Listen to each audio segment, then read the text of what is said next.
Pagi ini kita akan satukan segenap hati kita kembali untuk firman Tuhan. Bapa di sorga, Bapa yang baik, Bapa yang kami puja, kami sembah, kami tinggikan dalam doa dan pujian kami. Di dalam nama Putra Tunggal Allah Yesus Kristus, terima kasih buat pagi ini. Untuk satu kesempatan yang baru yang Tuhan izinkan buat setiap kami, jemaat yang Tuhan kasihi. Kami masih bisa berbakti kembali untuk kesekian kalinya dalam rumah Tuhan. Menikmati hadirat Tuhan dalam setiap pujian penyembahan, membawa setiap doa dan permohonan kami dengan penuh ucapan syukur, mengangkat setiap beban-beban kehidupan kami kepada Tuhan, dan dipersiapkan kembali untuk diisi oleh kebenaran firman-Mu yang akan menjadi pelita buat kaki kami dan juga menerangi setiap jalan kehidupan kami. Urapi dan kuduskan hamba-Mu, berkatilah segenap jemaat Tuhan, supaya kami semua dilayani oleh Tuhan yang sama dan roh yang sama, sebab pengkhotbah sejati adalah Roh Kudus yang akan berbicara kepada kami semua dari hati ke hati sesuai kedatangan dan kebutuhan kami semuanya. Kami siap buat firman Tuhan pagi ini, kami sambut dengan sukacita dalam nama Tuhan Yesus Kristus. Haleluya, amin. Puji Tuhan, puji Tuhan. Silakan duduk jemaat Tuhan. Terima kasih buat semua teman-teman, pelayan-pelayan Tuhan yang sudah melayani kita.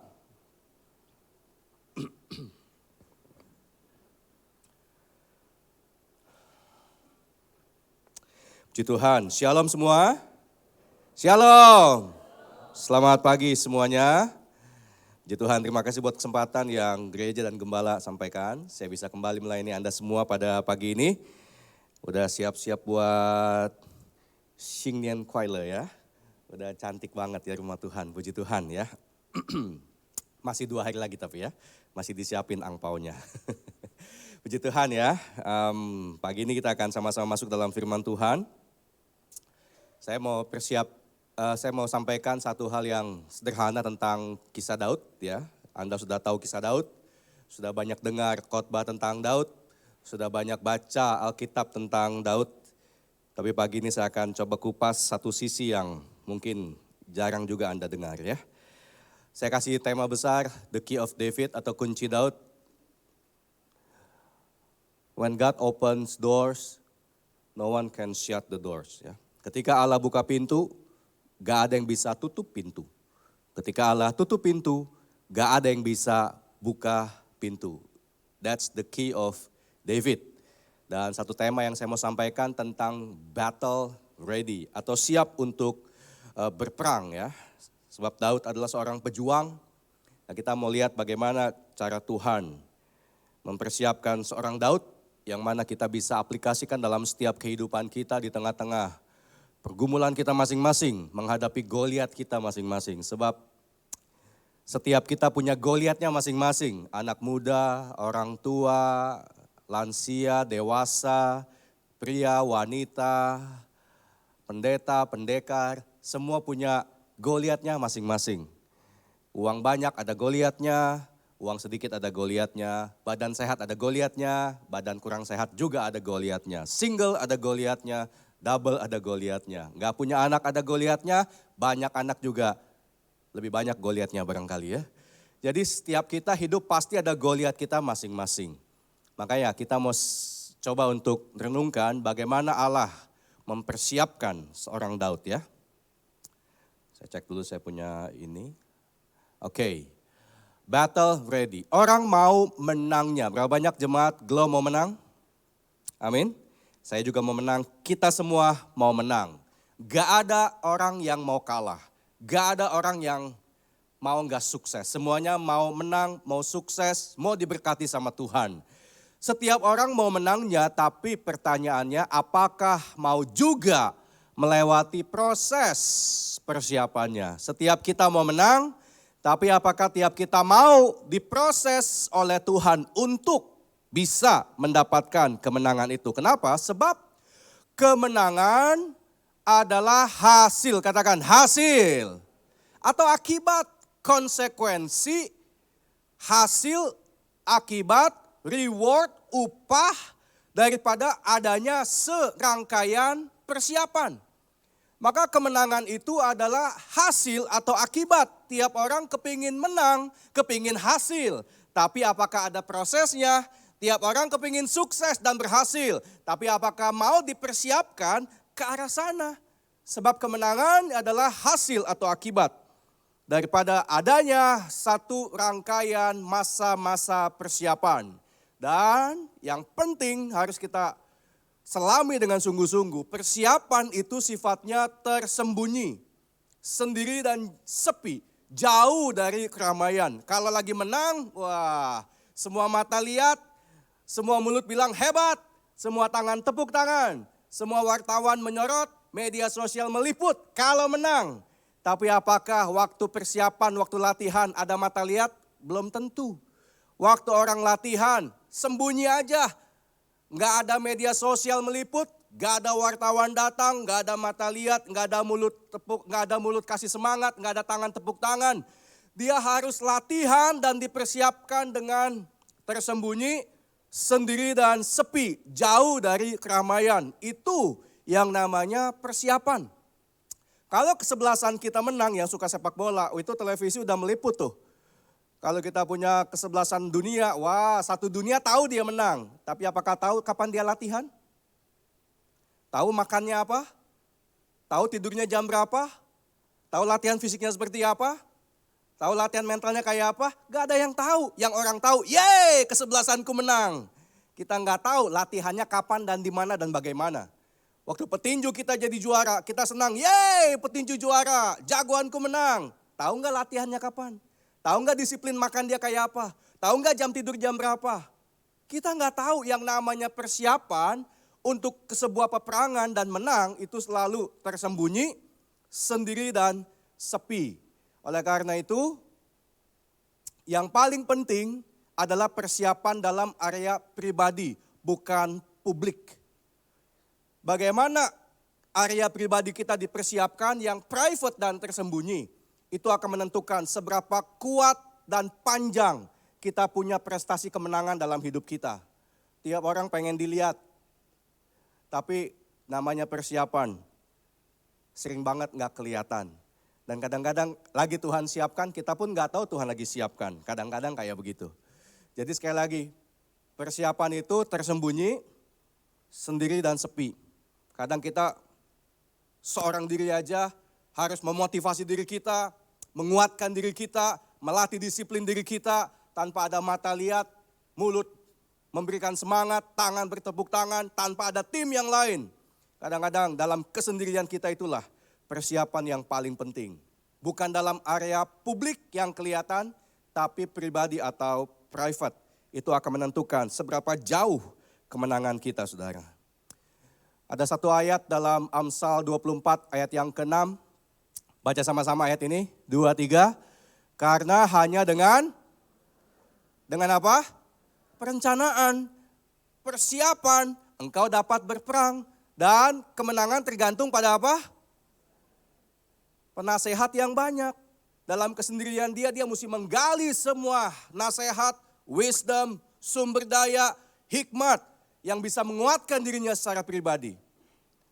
Karena sebelum bertempur harus ada rencana yang matang dahulu. Dan Tuhan sangat concern, sangat peduli untuk membentuk kita secara pribadi supaya ketika kita diangkat ke publik kita nggak lupa dari mana kita berasal. Ini zaman medsos, orang pengen banget dapat validasi cepat. Banyak banget anak muda before 30 tiba-tiba punya duit ratusan miliar, saudara. Itu tuh bahaya tuh. Malam saya ngobrol sama satu teman saya yang penggiat dalam dunia saham. Dia sebut beberapa nama yang saya juga tahu nama-nama itu. Dan dia bilang kaget juga, Kofandi kaget juga katanya. Nama-nama yang berseliweran di media sosial itu ya. Yang tiba-tiba bisa beli mobil Ferrari, yang tiba-tiba punya McLaren, yang tiba-tiba naik Lamborghini. Itu rupanya titipan semua kok katanya. Titipan konglo-konglo katanya. Saya tanya gimana sih bedainnya? Pokoknya kok kalau tiba-tiba dia jadi kaya itu titipan katanya. Kalau tiba-tiba jadi kaya itu pasti titipan.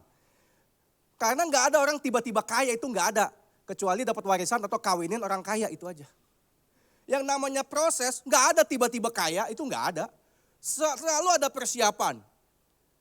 Kalau dari naik kereta api tiba-tiba dia bawa Lamborghini ada tanda tanya besar itu tuh. Dari mana sumbernya?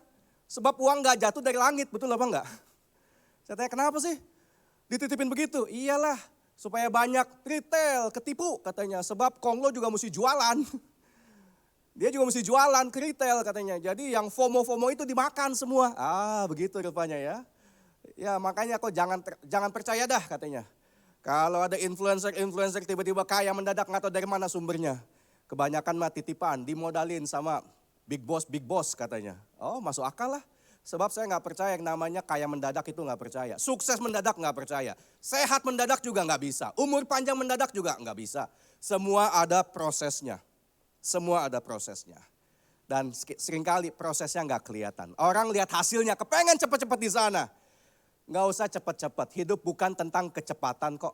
Hidup tentang ketepatan. Cepat-cepat salah arah juga nyasar. Jauh malah nyasarnya. Makin cepat kalau salah makin jauh salahnya. Ikuti aja waktunya Tuhan. Ada amin? Oke, saya mau cerita sedikit saudara. Ini cerita nyata ya. Ada satu orang namanya Alex Honnold. Alex Honnold. Bulan lalu tanggal 25 bulan 1, dia mendaki salah satu gedung tertinggi di Taiwan, di kota Taipei. Namanya Taipei 101. Tingginya setengah kilometer vertikal ya, 508 meter tingginya. Nah Alex Honnold naik gedung Taipei 101, 508 meter ke atas, itu dalam waktu 1 jam 31 detik. 1 jam 31 detik, sampai di puncak tuh ya. Nah setelah dia sampai, Netflix, sebab dia punya pendakian ke atas, disponsor oleh Netflix. Waktu dia sampai di puncak, dibayar 7,5 miliar atau 500 ribu US dollar. 1,5 jam naik, berhasil dibayar 7,5 miliar. Saya mau tanya jemaat Glow, siapa yang mau kerja 1,5 jam dikasih 7,5 miliar, angkat tangan. Cuma saya doang. Kerjanya 1,5 jam, dibayarnya 7,5 miliar, itu Netflix aja. Belum dari endorsement baju dia, sepatu dia, belum endorsement nama dia jadi pembicara motivasi dan lain sebagainya. Ini hanya Netflix aja bayar dia 7,5 M. Sebagai initial offering dia. Sampai di puncak, dia pegang pucuknya Taipei 101, 7,5 miliar. 1,5 jam aja. Sekali lagi, siapa yang mau kerja 1,5 jam, 7,5 M, angkat tangan. Ya, siapa sih yang gak mau? Semua juga mau. Saya juga mau. Khotbah 1,5 jam, 7,5 M. Ya maulah. Mau banget Pak Gem. Siapa sih gak mau? Maulah kita butuh duit, betul apa enggak? Iya, semua juga mau. Saya bukan orang suka mendaki, bukan. Cuma waktu saya baca dia, saya sangat tertarik. Kok bisa dia naik ke atas Taipei 101 dan dibayar segitu mahal? Kok bisa? Apakah dia nekat? Apakah dia modalnya nyali atau apa? Nah, saya coba-coba untuk browsing dan cari tahu rupanya saudara ya. Alex Honnold bukan orang bodoh. Bukan orang punya 7 nyawa atau 9 nyawa ya, lagu itu 9 nyawa ya, kalau ada 9 nyawa. Dia bukan orang yang bodoh atau nekat. Alex Honnold adalah seorang lulusan teknik sipil dari UC Berkeley, University of California Berkeley. Bukan orang bodoh dan dia ngerti sipil bangunan. Dia ngerti blueprint. Waktu dia mau naik, bukan cuma gedung ini aja, dia naik banyak tebing-tebing dan gedung yang lain. Ini pas aja lagi Taipei 101, dibayar sama Netflix, jadi viral banget gitu ya. Nah dia itu bukan orang yang bodoh dan mempertaruhkan nyawanya untuk sebuah kematian, bukan. Waktu dia baca blueprint daripada Taipei 101, dia butuh waktu 12 bulan untuk persiapan naik 1,5 jam. Yang orang tahu naiknya 1,5 jam, yang orang nggak tahu, kecuali kita cari tahu, persiapan dia selama 12 bulan. Jadi dia itu ya bisa melihat dan mengerti gedung gak seperti kita melihat dan mengerti sebab dia teknik sipil. Dia bisa melihat setiap lantai ada apa, logamnya seperti apa, kacanya tebal seperti apa, tralisnya kayak apa, di mana kaki berpijak, di mana jari memegang. Dia bisa berdiri mengangkat tubuhnya hanya dengan landasan selebar 2 cm aja dia bisa naik tuh. Jadi ujung-ujung kaki jari sama jari tangan ini sangat kuat. Dan dia tahu di mana dia mesti stop, di mana dia mesti lanjut, di mana dia mesti lompat, di mana lebih beresiko, di mana dia mesti nempelin badannya ke kaca supaya nggak ketiup angin. Dia tahu selama 12 bulan dia pelajari blueprint daripada gedung itu dan dia merenungkan siang dan malam seperti kita renungkan firman Tuhan siang dan malam.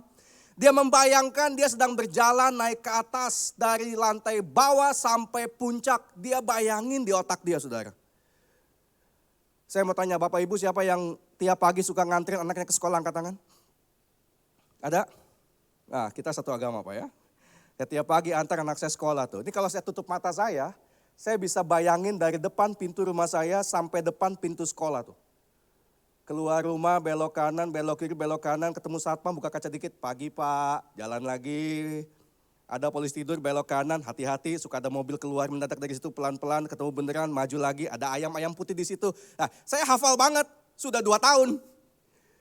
Dari pintu rumah saya sampai pintu sekolah ada di luar kepala saya nih. Saya bisa bacain, detil banget, sampai lobang-lobangnya saya tahu ada di mana tuh. Tahu banget. Ini jalannya horizontal. Alex Hall vertikal ke atas, itu bedanya. Dia belum naik tapi dia udah bayangin dia lagi naik selama 12 bulan. Nah yang dia bayangin saudara bukan cuma menghayal, yang dia perhitungkan adalah jalur titik pegangan dia perhitungkan.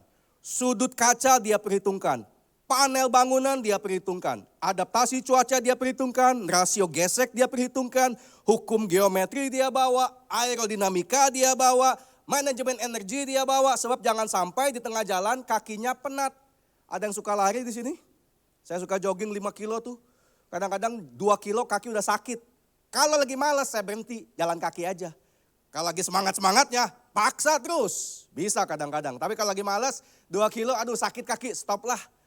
Kalau kakinya penat, asam laknat naik, ya udahlah. Jalanin aja, nggak usah dipaksa. Ini kalau jalan, lah kalau naik ke atas gimana coba? Naik susah, turun juga susah kan? Turun lebih susah daripada naik sebetulnya.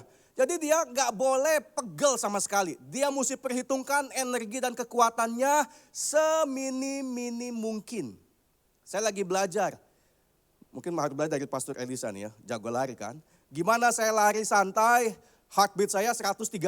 Jangan naik sampai 170. Saya lagi belajar tuh.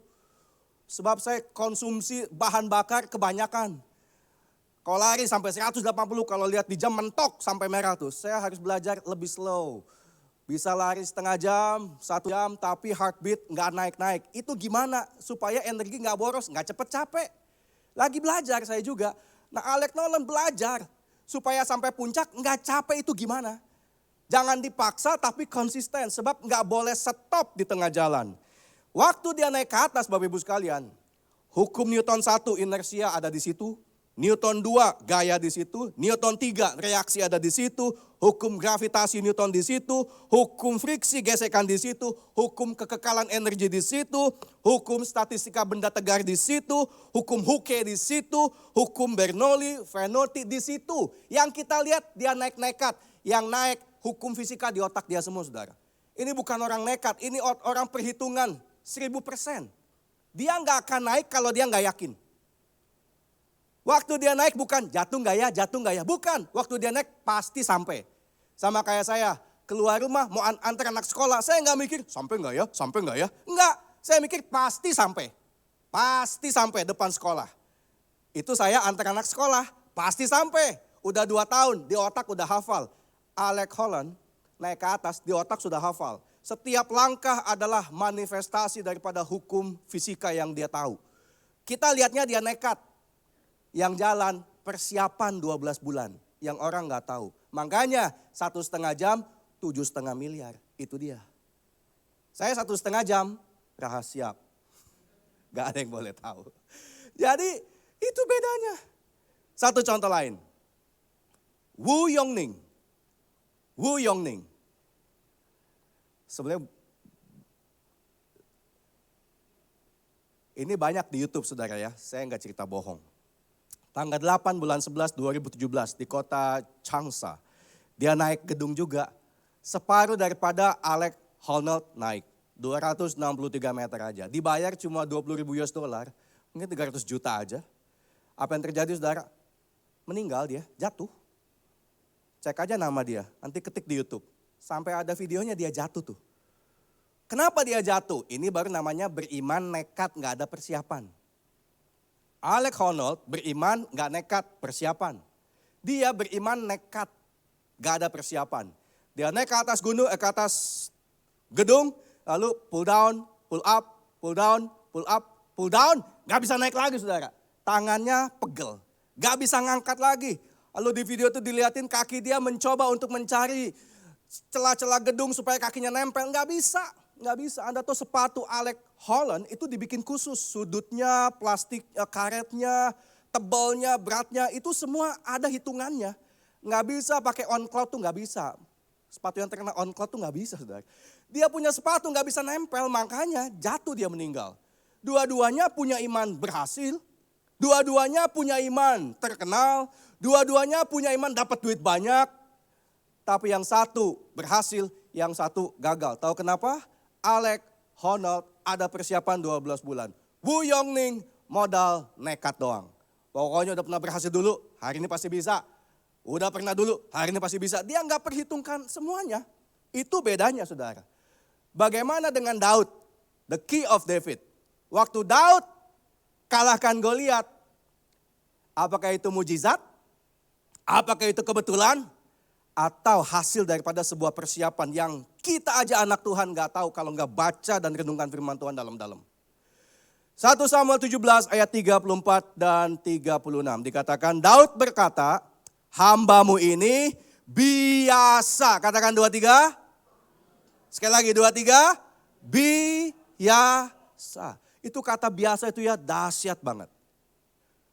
Keberhasilan Daud ada pada kata biasa itu. Menggembalakan kambing domba. Apabila datang singa atau beruang, ingat bukan kancil atau kelinci, tapi singa dan beruang yang menerkam seekor domba dari kawanannya, maka aku dari takut dengan singa, mencoba melawan singa, mencari cara mengalahkan singa, sampai akhirnya aku biasa mengejar singa dan beruang. Aku biasa menghajar singa dan beruang. Dan aku biasa melepaskan domba itu dari mulutnya. Singa dan beruang yang tadinya aku takut, aku coba hadapi, sekarang aku sudah biasa. Singa dan beruang telah biasa dihajar oleh hambamu ini. Jadi the key of David, kunci Daud menang lawan Goliat, itu menurut saya saudara, itu bukan mujizat. Itu konsekuensi hasil dan akibat daripada sebuah persiapan. The power of biasa. Kekuatan daripada kata biasa atau bahasa Inggrisnya habituation. Habit, kebiasaan. The power of biasa. Itu yang membuat Daud bisa menang lawan Goliat. Anda sudah tahu kisah Daud menang lawan Goliat dari anak TK, SD, sekolah minggu kita tahu Daud menang lawan Goliat. Pertanyaannya, do you know how? Gimana dia bisa menang? Oh dia kan punya Tuhan, betul dia punya Tuhan. Tapi gimana cara Tuhan proses dia? Oh itu terserah Tuhan, betul terserah Tuhan. Tapi pelajari dong. Karena Tuhan tuh kerja ada pattern, ada polanya, ada prosedurnya. Kalau kita temukan polanya, the Bible itu isinya cuma pattern. Alkitab itu pola, makanya cuma 66 kitab. Itu pola, temukan polanya. Sebab kalau Allah bekerja dalam hidup Daud ada polanya, Yusuf ada polanya, Abraham ada polanya, semua tokoh Alkitab punya polanya masing-masing. Temukan polanya, aplikasikan di hidup kita. Kita akan temukan the key of David. Kita bisa lihat bagaimana Daud bisa menang. Sebab tiap kita ini punya Goliat kita masing-masing loh. Tiap kita ada Goliat kita masing-masing. Dan kalau kita nggak bisa kalahkan Goliat kita nggak akan bisa maju dan menang. Tuhan bilang you are going to the next level. Engkau akan tetap naik dan tidak akan turun. Amin. Next level means next devil. Next battle. Next level means next battle. In the next battle there is next devil. To fight the next devil you need the next gospel. Kalau pemahaman firman kita nggak tumbuh, kita nggak bisa kalahkan Goliat yang lebih besar. Nggak bisa. Makanya in the next level there is next battle. In the next battle, there is next devil. To fight the next devil, we need the next gospel. Kita butuh firman Tuhan. Daud tidak mulai dari medan perang. Semuanya tahu siapa Daud setelah peristiwa Goliat. Pertanyaannya, sebelum peristiwa Goliat siapa yang tahu Daud? Even papanya aja nggak percaya sama dia, betul kan? Lagi Samuel datang ke Bethlehem, mau urapi anak Isa, even bapaknya sendiri nggak percaya sama tuh Daud.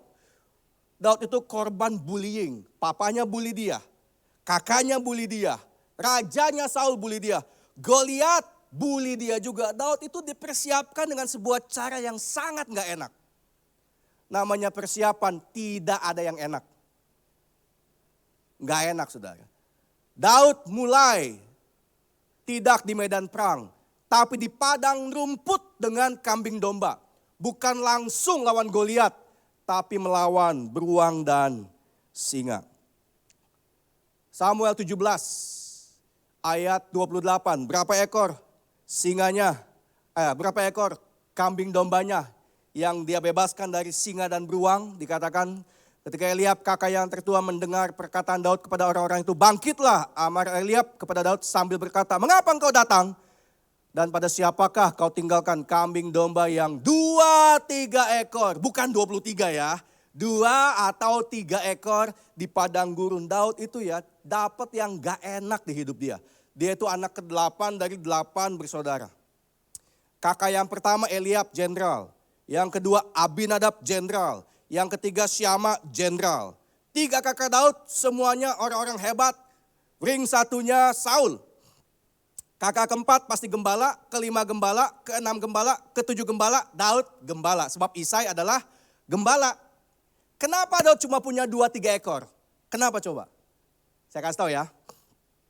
Ayah Isai punya mungkin ribuan domba, kambing. Biasa, orang Israel punya banyak sekali kambing domba, beranak cucu terus-terusan.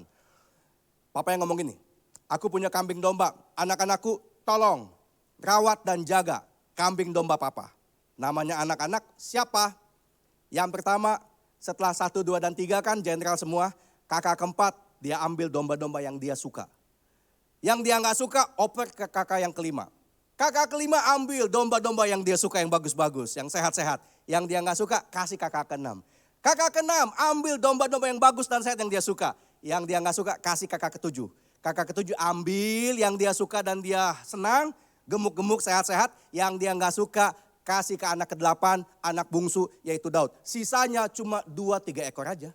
Saya tebak nih, 2-3 ekor. Mungkin buta, mungkin pincang, mungkin buduk. Sebab semua kakaknya gak mau. Inilah sisa-sisa sortir nasib anak bungsu. Ada yang anak bungsu atau punya anak lebih dari 1? Kan anak bungsu jarang beli handphone kan?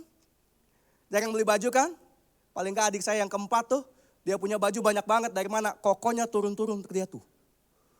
Dulu zaman punya robotan mobilan dia gak pernah beli. Saya beli yang baru, yang saya punya saya kasih dia. Saya punya handphone, yang baru, yang lama kasih dia. Anak bungsu tuh cuma nerima doang. Anak pertama kan dibeliin lagi. Anak bungsu udahlah dari kokonya aja. Even kadang baju sekolah, buku sekolah pun dapat dari kakaknya kan. Turun-turun gitu tuh, hemat budget katanya. Nah Daud anak bungsu terima apa adanya. Mungkin buta, mungkin pincang, mungkin buduk. Dia terima apa enggak? Dia terima loh. Dia terima itu loh. Saya renungkan, ini luar biasa proses Tuhan. Daud enggak tahu lagi diproses. Dia bisa komplain enggak? Bisa. Papa, aku dapat 3 ekor, jelek-jelek semua. Hidup tidak adil. Hei, siapa yang suka ngomong hidup tidak adil? Tuhan lagi siapin kita di tengah ketidakadilan hidup. Itu namanya persiapan. Daud tanggung jawab. Terbiasa setia dalam hal yang kecil. 2-3 ekor kambing domba dia terima tuh. Dia punya tanggung jawab menjaga 2-3 ekor kambing domba. Jam 7 pagi semua kakaknya dan Daud pergi dari rumah. 2-3 ekor domba jam 7 pagi. Jam 5 sore pulang harus 2-3 ekor juga. Jangan tinggal 1 ekor. Ayahnya pokoknya Daud bawa pergi 3, bawa pulang 3. Itu aja yang papanya mau tahu. Papanya kan gak tahu gimana cara Daud pertahankan 3 itu loh. Dia kan gak mungkin, papa tadi aku ketemu sama singa dan beruang, ala bahlul gitu. Ngomong apa anak kecil. Daud gak ada guna cari validasi dari orang. Kalau kita ngerti hidup lagi disiapkan sama Tuhan, nggak usah cari sponsor, nggak usah saudara. Nggak usah cari validasi, nggak usah cari muka, nggak usah. Ikutin aja prosesnya. Mungkin Daud ngambek sama Tuhan, kenapa mesti singa dan beruang? Kenapa nggak kelinci dan kancil? Apakah Daud tahu satu saat kebiasaan dia lawan singa dan beruang membuat dia biasa lihat Goliat yang sama tingginya kayak singa dan beruang? Kan nggak tahu juga. Nggak tahu. Namanya dipersiapkan hari ini, untuk hari esok we never know. Tapi saya bisa jamin ya, masa depan kita itu terletak dalam setiap anak tangga kehidupan kita, kebiasaan kita setiap hari. Yang namanya masa depan ada dalam kebiasaan kita hari ini. Sebab masa depan gak akan datang tiba-tiba. Masa depan adalah sekumpulan kebiasaan hari-hari yang kita lakukan sampai kita tiba di masa depan itu. Makanya kita harus jaga kita punya kebiasaan Bapak Ibu sekalian. Itu adalah persiapan Tuhan buat kita. Tuhan hanya kasih 2-3 ekor. Mungkin kakaknya punya 20 ekor, 200 ekor, 2000 ekor. Begitu banyak. Daud hanya punya sedikit. Tapi Anda gak akan temukan Daud komplain, gak ada tuh. Yang ada Daud setia mengerjakan hal yang kecil. Jadi kalau di kantor Anda dapat yang jelek-jelek, udahlah. Ikuti aja proses Tuhan, amin. Anda bisa bilang, kita yang capek kok dia yang dapat bonus Tuhan. Kita yang pergi pagi pulang malam, kok dia yang dipilih naik jabatan. Sudahlah, waktu Tuhan belum tiba, ikutin aja. Kok dia udah nikah kita belum Tuhan. Kok dia udah punya anak kita belum Tuhan. Kok dia udah kok kita belum Tuhan. Sudahlah, ikuti aja prosesnya. Hidup bukan tentang kecepatan. Tapi ketepatan kita pada waktu dan rencana daripada Tuhan. Amin. Jadi kalau ada yang merasa hidup tidak adil, kita merasa dizolimi sesama kita, dizolimi teman kita, dizolimi bos kita, dizolimi anak buah kita, dizolimi mertua kita barangkali. Ikuti aja, kita ada di situ untuk sebuah persiapan. Tanya Daud, Daud tahu nggak kamu lagi dipersiapkan? Nggak tahu. Orang yang disiapkan nggak tahu. Saya punya anak 8 tahun, saya mau dia sekolah keluar, istri juga mau. Saya mau dia sekolah ke Amerika, istri saya mau dia sekolah ke China. Saya lesin dia bahasa Inggris, mamanya lesin bahasa Mandarin. Tahu nggak dia disiapkan? Nggak tahu. Yang dia tahu pulang sekolah main Roblox itu aja. Yang dia tahu pulang sekolah WA sama temennya ngobrol. Yang dia nggak tahu papanya lagi siapin dia, mamanya lagi siapin dia untuk sebuah masa depan. Orang yang lagi disiapin tuh nggak tahu lagi disiapin. Kalau dia setia, pasti bisa berhasil. Kalau dia bersungut-sungut, menggerutu, enggak setia, hidup enggak akan kemana-mana. Di situ-situ aja. Waktu Tuhan sedang persiapkan kita, kadang-kadang kita enggak tahu. Kenapa Tuhan hanya kasih 2-3 ekor kambing domba? Kita bisa bilang Tuhan jahat, atau sebaliknya, God is so good. Tuhan baik, buat saya Tuhan baik. Gini saudara, Papa lapor Pak, aku bawa ya. Kambing domba papa yang 2-3 ekor. Yang itu buta, yang ini pincang, yang ini buduk tuh. Papa, aku bawa ya. Oke, kamu bawa 3, pulang 3 ya Daud. Siap papa. Nah, dia bawa tuh. Jam 7 pagi dia kerja sebagai gembala. Dia kasih makan dombanya, dia kasih minum, dia mandiin, dia bersihin, dia obatin. Jam 10 selesai, ya enggak? Cuma 3 ekor. Pulang jam 10 apa kata papa. Kerjakan jam 7 sampai jam 5, ceritanya begitu kan. Ya udah dia santai di padang rumput. Dombanya udah tidur, udah makan kenyang, udah mandi, udah bersih. Cuma 3 ekor, jam 10 selesai. Coba domba dia 2000 ekor, jam 5 pun belum selesai. Domba dia kalau banyak, jam 5 pun belum mandi semua, belum makan semua. Untung cuma 3 ekor. Udah pada tidur ngapain coba dia, jam 10 sampai jam 5 ngapain. Ini ilustrasi aja saudara.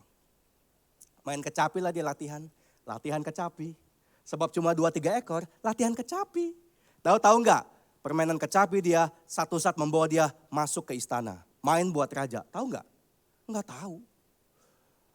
Kalau Daud bisa main di hadapan raja, itu artinya dia adalah seorang profesional musician. Kalau Pak Prabowo ulang tahun, undang musician ke rumahnya, itu yang diundang pasti yang mainnya bagus, percaya deh. Mayor Teddy akan sortir. 10 tim yang paling bagus main di rumah Pak Presiden. Betul apa enggak? Anda jangan kira, oh mujizat Tuhan, mujizat. Kadang anak Tuhan mujizat mulu gitu loh. Nggak ngerti prosesnya. Kayaknya terserah Tuhan, suka-suka Tuhan. No, kita mesti iman plus perbuatan kita. Daud kalau bisa naik ke istana, sebab dia profesional, mainnya bagus dan raja pun suka. Dia bukan main kemarin sore bentang-bentong, tiba-tiba mujizat dipromosi naik ke atas. Enggak begitu. Berapa lama sih dia menggembalakan? Biasanya orang Israel sejak usia 5 tahun sudah menggembalakan. 5 tahun menggembalakan, usia 14 diurapi Samuel. 9 tahun. Usia 17 hadapi Goliat. 12 tahun. Yang kita tahu dia menang lawan Goliat. Yang kita nggak tahu 12 tahun. Di padang rumput. Gak ada mata lihat. Gak ada tepuk tangan. Gak ada puji-pujian. Yang ada papanya bully, kakaknya bully. Terus-terusan begitu tuh. 12 tahun dari dia 5 tahun sampai ketemu Goliat tuh. 17 tahun. 5 ke 17. 12 kan? Memang Alkitab nggak catat, yuk mesti gali. Disimpan sama Tuhan tuh. Yang nama persiapan tersembunyi, sendiri dan sepi. Jadi kemenangan Daud lawan Goliat itu bukan bim salabim, abrakadabra. Itu adalah proses persiapan yang Tuhan buat bagi Daud 12 tahun. Setelah main kecapi dia ngapain coba? Jam 12 selesai main kecapi kan? Latihan 2 jam, makan siang sebentar. Belum bisa pulang, jam 5 baru bisa pulang. Dia tulis Mazmur. Tulis Mazmur. Apakah Daud tahu? Mazmur 23 yang dia tulis 3000 tahun lalu dibaca hari ini. Di Glow tahu gak dia? Nggak tahu. Yang dia tahu saya tulis aja dengan setia. Daud nggak pernah tahu Mazmur yang dia tulis jadi bagian Alkitab yang dibaca anak-anak Tuhan. 3 miliar orang Kristen di dunia hari ini. Yang dia tahu tulis aja dengan setia. Yang dia nggak tahu Tuhan bawa Mazmurnya jadi kitab Taurat. Bagian Alkitab kita hari ini. Jam 3 sore belum bisa pulang. Main kecapi udah, tulis Mazmur udah. Ngapain dong?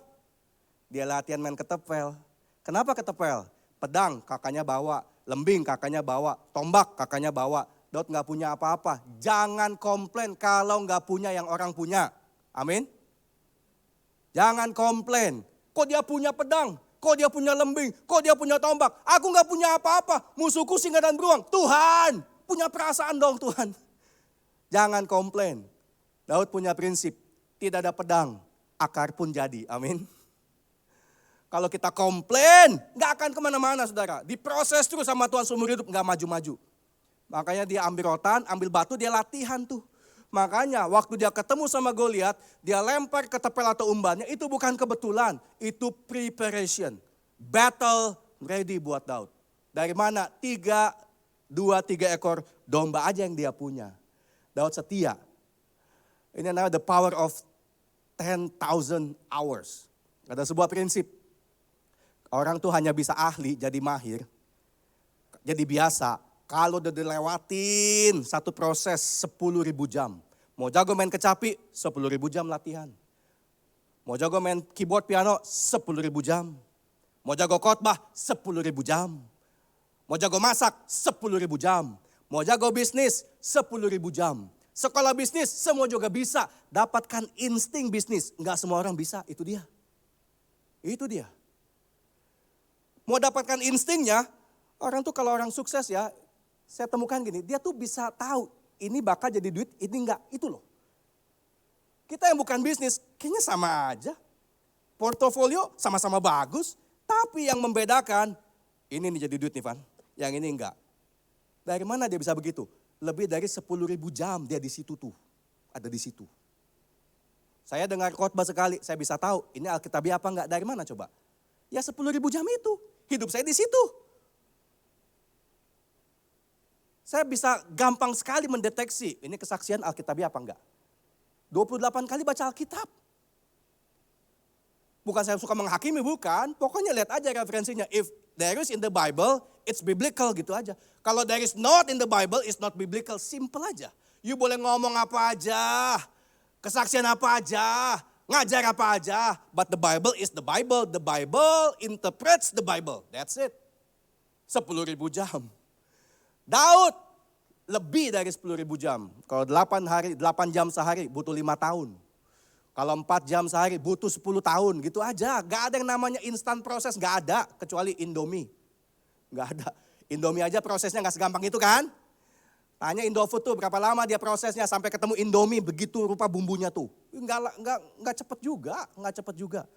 Jadi Daud lewati prosesnya berpuluh-puluh ribu jam di padang rumput dengan 2-3 ekor kambing domba, kecapinya, mazmurnya dan umbannya. Yang kita tahu dia menang lawan Goliat. Itu promosinya, prosesnya dong yang kita mesti ikuti.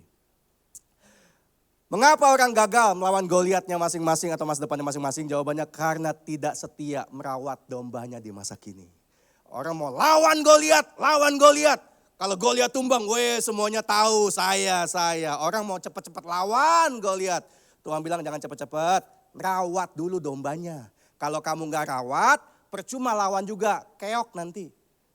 Jangan kepingin lawan-lawan mulu. Rawat dulu yang ada. Dikasih 1 talenta, 2 talenta, 5 talenta, berapapun. Rawat yang ada. Di situ tuh saudara. Daud bisa menang lawan Goliat sebab dia setia merawat domba di masa kecil. Sampai dia siap. Maka battle ready melibatkan yang pertama kesiapan. Yang kedua kebiasaan. Yang ketiga baru kemenangan. Jangan langsung jump up ke poin ketiga. 1, 2 dulu aja. Ketiga itu bonus buat saya. Buat kita semua bonus. Kesiapan bilang begini saudara. Persiapan adalah langkah awal untuk mengubah ketakutan jadi ketenangan, iman dan keberanian. Ini perkataan Alex Honnold. Bagi saya ini prophetic. If I am scared, I am not well prepared. Kalau saya lihat Taipei 101 saya masih takut, artinya saya belum persiapan dengan baik. Di mana saya punya rasa takut? Oh lantai ini agak curam. Oh itu saya mesti latihannya apa? Oh sebelah situ sudutnya terjal. Oh saya mesti pakai hukum apa? Oh sebelah situ anginnya kencang. Oh saya mesti libatkan hukum apa? Itu loh yang jalan. If I am scared, I am not well prepared. Kalau kita udah well prepared, ujian besok siap. Ujian besok siap. Kalau ujian besok nggak siap, tandanya belum belajar, itu aja. Kalau orang udah dipersiapkan dengan baik, Anda nggak akan takut lihat masa depan. You will never be scared, never. Tuhan bilang, Fandi, masa depanmu sungguh ada, harapan tak akan hilang. Rancangan damai sejahtera, bukan kecelakaan. Kita hidup di masa kini, tatap masa depan. Kalau masih takut, ada sesuatu yang kita belum siapkan dengan baik. Kesehatan kah? Keuangan kah? Atau apa? I don't know. Saya ngomong sama istri saya, sayang, anak kita baru 8 tahun. Saya udah gocap tahun ini, ya selamat datang usia gocap. 29 Februari saya ulang tahun, gak ada tanggalnya sih, kabisat ya. Saya bilang, saya udah gocap loh. Anak baru 8 tahun, 20 tahun lagi dia 28, saya 70 tahun. Saya gak mau, usia 28 dia ajak liburan, saya gak bisa jalan. Gak mau saya bilang. Saya gak mau usia 28 tahun dia lagi semangat-semangatnya jalan-jalan. Diajak ke tembok Cina, saya gak bisa naik, saya gak mau saya bilang. So what should I do? Prepare. Makanan saya mesti jaga, tidur saya mesti atur, olahraga saya mesti disiplin, jangan stres. Saya mau usia 70 tahun, paling enggak fisik sel saya masih usia 50 tahun, paling enggak gitu loh. Kan kita bisa atur kan? Ada orang usia 50 tahun, badannya udah kayak 70 tahun ada. Ada orang usia 70 tahun, badannya kayak 40 tahun, ada juga.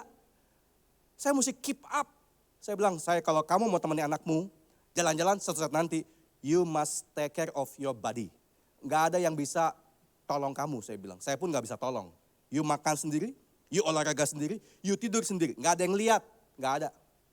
Saya juga olahraga gak ada yang lihat, you gak tahu apa yang saya makan, orang juga gak ada yang tahu. Gak ada yang lihat, tapi orang akan lihat hasilnya satu saat nanti. Jadi saya mesti berjuang. Percaya Tuhan enggak? Oh percaya, saya percaya Tuhan bisa kasih badan sehat, awet muda, umur panjang, yakin. Tapi ingat loh, ada bagian kita yang kita mesti kerjakan, ada amin? Saya pokoknya simple ngomong sama istri saya, kalau you mau temani anakmu jalan-jalan satu saat nanti, you mesti sehat, titik. You mesti sehat. Kalau you enggak sehat, banyak duit juga percuma. You mesti sehat, saya mesti sehat supaya anak kita bahagia. Jadi itu memacu, supaya kita jaga kesehatan dengan baik. Jaga badan dengan sungguh-sungguh, perhatikan apa yang kita makan, olahraga dengan teratur, supaya ada tujuan ke depannya. If I am scared, I am not well prepared. What things I am scared of? Saya takutnya apa? Saya hajar di situ, supaya saya nggak takut lagi. Tertawa melihat masa depan. Ada amin? Oke, kebiasaan, habituation artinya mengulangi gerakan latihan yang sama ribuan kali, ingat 10.000 jam sampai jadi memori atau internalization atau insting. Itu yang membedakan.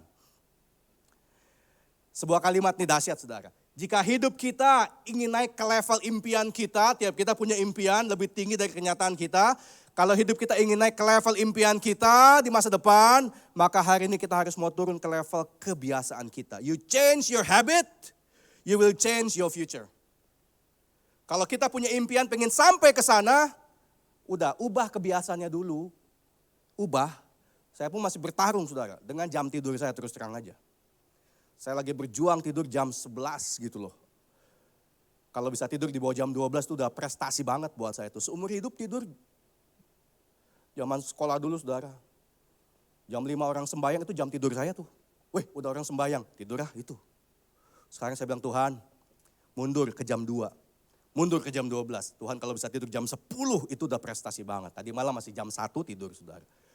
Udah sampai rumah padahal jam setengah 12 tuh. Masih aja, ada aja. Saya bilang gak gampang, ubah kebiasaan tuh gak gampang. Gak gampang. Tapi kalau saya mau sehat, harus saya bisa ubah. Kalau Anda mau sehat, harus bisa ubah.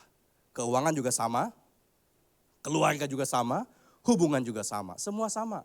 Semua karena kebiasaan kita. Baru akhirnya kemenangan tuh. Saat Alex Honnold memanjat tanpa tali, gak ada parasut. Dan saat Daud menghadapi Goliat dengan umban, itu bukan tindakan nekat, sama sekali bukan. Melainkan keahlian dan kemahiran. Orang akan ahli disebut ahli dan mahir kalau gini. Ketika sesuatu terasa sulit buat orang lain, tapi mudah buat kita. Artinya kita sudah menghidupi prosesnya. Di titik mana kita akan sukses, di titik yang kata orang susah, buat kita gampang. Di situ loh kita bisa sukses. Kalau buat dia susah, buat kita juga susah, ya kita berdua gak kemana-mana. Buat dia susah, buat kita gampang, kita akan sukses. Buat kita susah, buat dia gampang, dia akan sukses di situ. Makanya saya bilang orang bisnis ya, itu instingnya itu yang gak bisa dibeli tuh. Kekayaan bisa diwariskan, betul. Bisnis bisa dikasih ke anak cucu mantu, bisa. Tapi insting gak bisa. Gak bisa. Insting itu ya 10.000 jam. Ada 2 proposal, teman saya bisa bilang, ini Nivan jadi duit nih, ini kagak gua nggak ambil. Buat saya dua-duanya untung, buat saya ini untung, ini juga untung. Tapi kenapa dia bisa bilang, yang ini nih cuan nih, yang ini gua nggak mau, nggak jadi duit. Kok bisa gitu ya? Lu lihat aja kalau nggak percaya. Ya bener yang dia ngomong. Karena dia hidupnya di situ. Berpuluh-puluh ribu jam ada di situ. Insting itu ya. Muncul karena kebiasaan berpuluh-puluh ribu jam. Baru yang kedua, mari kita ngomong the power of kuasa Allah. Saya bukan anti kuasa Allah. Tapi saya nggak mau jadikan kemalasan kita, ketidaktanggungjawaban kita, ketidakmauan mengubah kebiasaan kita. Jadi dikit-dikit Tuhan, dikit-dikit Tuhan. Anak Tuhan mesti bisa bersaing dengan orang dunia yang gak punya Tuhan. Hanya punya poin nomor 1 aja. Kita punya poin nomor 2. Jangan kalah dong. Orang dunia cuma punya nomor 1 aja kalau mau sukses. Kita punya nomor 2 juga. Tapi nomor 2 gak ada artinya kalau gak ada nomor 1-nya. Yaitu kuasa Allah kedua nih, intervention Tuhan. Dalam 1 Samuel 17 ayat 37 dikatakan, kata Daud, Tuhan yang telah melepaskan aku dari cakar singa dan dari cakar beruang, dia juga akan melepaskan aku dari tangan orang Filistin itu. Daud melibatkan faktor Tuhan ada di situ. Setelah proses ya 12 tahun tadi Bapak Ibu sekalian. Bagian manusia adalah melakukan persiapan. Bagian Tuhan memberi kemenangan. Sebab sesiap-siapnya kita, kalau kata Tuhan belum menang, belum untung, belum cuan, ya enggak cuan juga, enggak untung juga, enggak menang juga. Tapi kalau kita udah siap, artinya kalau enggak di sini ya di suatu Tuhan. Kalau belum sekarang ya besok Tuhan. Kita udah siap. Tinggal tunggu aja Tuhan kasih kesempatannya buat kita. Dalam 1 Samuel 17 ayat 40 dikatakan Daud mengambil tongkat di tangannya. Dipilih dari dasar sungai 5 batu yang licin. Kenapa 5? Kenapa bukan 4? Kenapa bukan 6? Banyak orang menafsirkan 5 itu ada kuasa Allah, kasih lah, sebagai saudara. Saya kasih yang simple aja. Kenapa 5? Sebab Daud selama 12 tahun mengalahkan beruang dan singa, dia nggak pernah lebih dari 5 batu menjatuhkan musuhnya. Itu aja. Kenapa dia ambil 5? Sebab dia udah terlatih tidak pernah miss the target. more than 5 stones. Maka dia ambil 5, itu bentuk persiapan. Kalau gagal 1 ada kedua, gagal 2 ada ketiga, gagal 3 ada keempat, gagal keempat yang kelima, 12 tahun terbukti tidak pernah meleset. Maka dia ambil 5. There is nothing metafora di situ, nggak ada mistik di situ. 5 itu ya kristalisasi persiapan hidup. 5. Gua nggak pernah miss dari 5. I trust in God, I know myself. Ambil 5. Ambil 5. Ditaruh dalam kantung gembala di bawahnya, sedang umban dipegang di tangannya. Demikian ia mendekati orang Filistin itu. Singkat cerita, Anda tahu semua akhirnya kan? Daud memasukkan tangannya ke dalam kantungnya, diambilnyalah sebuah batu dari dalamnya, diumbannya, maka kenalah dahi atau jidat orang Filistin itu, sehingga batu itu terbenam dalam dahinya. Dan terjerumuslah dia dengan mukanya ke tanah. Dia ambil 5 itu bentuk persiapan, tapi yang dipakai cuma 1. Tanggung jawab Daud ya, tanggung jawab kita semua juga. Latihan umban, pilih batu yang terbaik, yang licin, tentukan target dan sasaran, lalu umban dengan sekuat tenaga. Ini bagian manusia. Setelah dia lepas, setelah batu lepas dari tangan Daud, dari umban Daud, disitulah intervensi Allah terjadi. Allah tangkap batunya Daud dengan kecepatan 120 km per jam, itu batu Allah hantamkan ke jidatnya Goliat. Kecepatan umban Daud itu hukum fisikal loh, sentrifugal, sentripetal, sentrifugal. Dia umban segitu cepatnya 120 km per jam. Nancep di antara lubang mata tuh, di jidatnya Goliat. Kalau batunya pelan, itu cuma ngelus doang. Ini nancep sampai ke otak belakang. 120 km per jam, itu kayak tembakan pistol kecil. Itu yang Daud pakai tuh. Tugas Daud, ambil batunya, sebab Allah gak akan ambil batu tiba-tiba lempar ke jidat Goliat, gak mungkin. Daud gak cuma doa bikin mujizat, Tuhan pakai nih batu, bunuh Goliat. No, Tuhan bilang batu tanggung jawab kamu Fandi. Pilih batu yang baik, tanggung jawab kamu. Tentukan target, tanggung jawab kamu. Usaha semaksimal mungkin, tanggung jawab kamu. Setelah itu lepaskan, aku tangkap hasilnya. Ku nancepin ke jidatnya Goliat. So ini yang namanya baru mujizat. Ada amin? Doa penting. Usaha juga penting. Percaya mujizat harus. Tapi percaya pada kebiasaan juga harus. Anak Tuhan, jangan semuanya Tuhan. Dikit-dikit Tuhan, dikit-dikit Tuhan. Tuhan kok dikit-dikit. Tuhan itu ya semuanya di hidup kita. Termasuk kebiasaan kita biar Tuhan yang bekerja. Baru kita bisa kalahkan Goliat kita masing-masing. Satu kalimat terakhir. One teams up with God is victory. Orang yang kerja sama dengan Tuhan, melibatkan Tuhan, baru Tuhan kasih kemenangan. Saya lakukan bagian saya, Tuhan lakukan bagian Tuhan. Katakan sama-sama, saya lakukan bagian saya. 2, 3. Kemudian, tutup dengan ini saudara. Bagian saya sekali lagi ya, ambil batunya. Kenapa cuma 5? Kadang orang gak tahu mesti ambil berapa. Gak tahu saya juga gimana. Kalau you gak tahu mesti ambil biasa, berapa ya, gimana kamu bisa menang. Daud yakin, ambil 5. Yakin betul. Kenapa? Itu kristalisasi kehidupan dia. Ambil 5. Aku gak pernah miss dari 5 Fandi, gak pernah. Kadang 3 batu, kadang 2 batu, sering 1 batu. Paling banyak miss 5 batu. Dia ambil 5. Menemukan 5-nya itu gak gampang. 12 tahun. Ambil 5, tentukan target, lempar sekuat tenaga. Waktu dia lempar dalam doanya Tuhan, jidatnya ya Tuhan, aku arahkan jidatnya ya Tuhan. I do my best, jidatnya Tuhan, kuserahkan batuku ke dalam tanganmu. Dalam nama Tuhan Yesus. Wuf. Begitu dia lepas, batu itu lepas dari tangan Daud, tangan Tuhan tangkap. 1 batu aja nancep di jidat Goliat. Hari ini saudara, Tuhan aku mau bisnis nih Tuhan. Aku udah punya tim yang bagus, anak buah yang baik, investor yang oke Tuhan. Please ya Tuhan, buat berhasil. I do my best. Selebihnya bagaimana customer datang, bagaimana ada captive market, bagaimana repeat order, kuserahkan padamu Tuhan. Ya Tuhan gak bisa jualan donat kalau kita gak bikin donatnya, ada amin. Tuhan gak bisa jualan kue bulan China nih kalau kita gak bikin kuenya dulu. Ya kita mesti bikin bagian kita. Setelah usaha yang terbaik, serahkan pada Tuhan. biar Tuhan lakukan bagiannya buat hidup kita, amin. Amin. Tuhan berkati kita semuanya ya. Puji nama Tuhan. Sampai sini, Tuhan berkati kita semuanya. Puji Tuhan.